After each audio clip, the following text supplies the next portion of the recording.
আসসালামু আলাইকুম। আশা করি আপনারা সবাই ভালো আছেন। আজকে মূলত আমি আলোচনা করব এসএসসি পরীক্ষা 2026 এর বাংলা দ্বিতীয় পত্রের একটি টপিক, সেটা হচ্ছে ভাব সম্প্রসারণ অর্থাৎ ভাব সম্প্রসারণের সাজেশনটি নিয়ে আলোচনা করব। তার আগে দেখে নিতে চাই যে গত পরীক্ষায়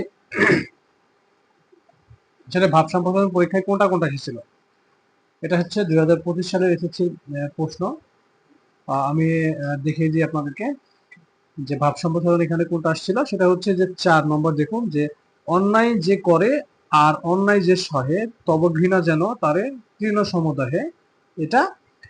আর একটা হচ্ছে খুবই গুরুত্বপূর্ণ ছিল, যেটা জন্ম হোক যথাযথ কর্ম হোক ভালো। এই দুইটা কিন্তু অলরেডি চলে আসে, তার মানে এই দুইটা বাদ দিয়ে আমি এখানে মোট 6টি ভাব সম্প্রসারণ সাজেশন হিসাবে আপনাদের দিতে যাচ্ছি, যেগুলো পড়লে ইনশাল্লাহ এসএসসি তে কমন থাকবে। প্রথমটি হচ্ছে মানুষ বাঁচে তার কর্মের মধ্যে, বয়সের মধ্যে নয়।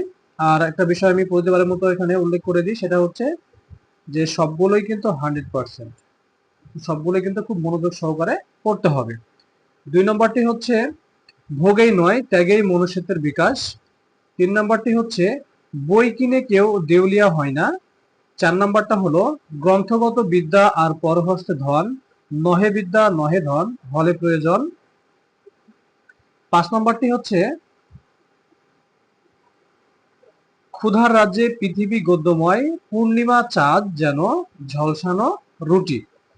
সব শেষ। 6 নম্বরটি হলো মেঘ দেখে কেউ করিস নে ভয়, আড়ালে তার সূর্য হাসে, হারাশলির হারাহাসি, অন্ধকারে ফিরে আসি। এই মোট 6টি ভাব সম্প্রসারণ আমি এখানে কিন্তু সাজেশন হিসেবে দিয়ে দিয়েছি। ইনশাআল্লাহ এই 6টা ভাব সম্প্রসারণ যদি শিক্ষার্থী আপনারা যারা আছেন তারা যদি পড়েন, তাহলে ইনশাআল্লাহ অবশ্যই অবশ্যই কমন থাকবে। ঠিক আছে, তাহলে পরবর্তী সাজেশনের জন্য এরকম আরো কিছু ভিডিও নিয়ে আসবে ইনশাআল্লাহ। তাহলে পরবর্তী ভিডিওতে দেখা হবে। আসসালামু আলাইকুম ওয়া রাহমাতুল্লাহ।